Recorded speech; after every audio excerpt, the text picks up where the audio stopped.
You're listening to an audio article by the Common Constitutionalists.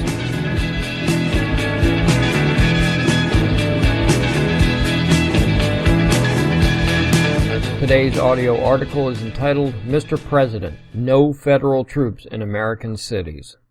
The New York Times writes that President Trump plans to expand the use of federal troops from not just Portland, Oregon, but also other cities like Chicago, maybe Philadelphia, New York City, and Detroit. Quote, governors and other officials reacted angrily to the president's move, calling it an election year ploy, as they squared off over crime, civil liberties, and local control that has spread from Portland, Oregon, across the country, unquote, the Times bloviated. An election year ploy? This whole Marxist-driven mess is nothing more than an election year ploy. Let me remind you who is driving this train. The bogus Black Lives Matter movement and their bankroll of $1.6 billion and counting. And you heard that right, $1.6 billion. And how do I know it's an election year ploy by the BLM? When did the BLM first make headlines? When did they first gain prominence? If you guessed 2016, you'd be right. And what happened in 2016? Oh, that's right. We were heading into a presidential election. Then we didn't hear much from them for a while. So much so that I was writing about something last year and remember having to actually look up if BLM was even still around or did they disband. Now, by sheer coincidence, they're back with a vengeance in 2020. What is happening in 2020? Well, shazam, another presidential election. I don't care what you hear from the Nimrods on the ground. This is, as it always has been, about Orange Man bad. Must get rid of Orange Man. Then they install the ultimately controllable puppet Joe Biden, who will do whatever he is told to do. Now regarding federal troops.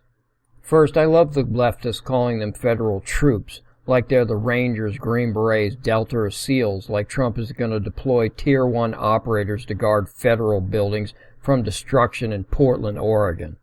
It's nothing like that, but when the media keeps hammering that there are troops deployed, they know darn well that the general public will imagine just that. These troops are Homeland Security, mainly investigative agents and others assigned to protect federal facilities.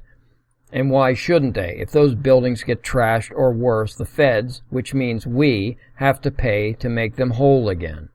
This also gives perfect cover and an out to these idiot Democrats in charge of the cities and states. They can blame escalations and damage on the president. Of course they will and have. Now about Trump deploying federal troops like regular military on our city streets. Don't do it, Mr. President. No matter how bad things get, don't do it.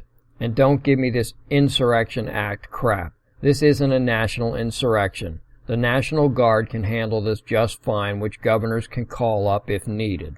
Well, some ill-informed idiots may say, the Guard are just dopey weekend warriors. They can't handle this type of violence. I've heard that said, and it's total crap.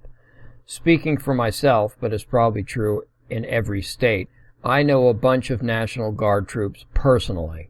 And maybe at one time they were just inexperienced weekend warriors, but since 9/11, at least the guys I know have cut their teeth in Iraq and Afghanistan and have been in contact, shall we say, with some nasty SOBs in places a lot more dangerous than Portland.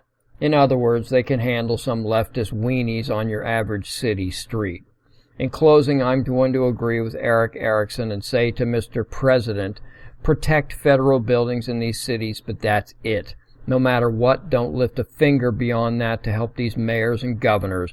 Don't get involved any further. They are the ones that created this mess or allowed it to happen. They can deal with it. And that goes for all you idiots who voted these waste products into office. First, it's not the job of the feds to bail out the poor and spineless decision made by these leftists. And second, it's not the job of the federal government, period.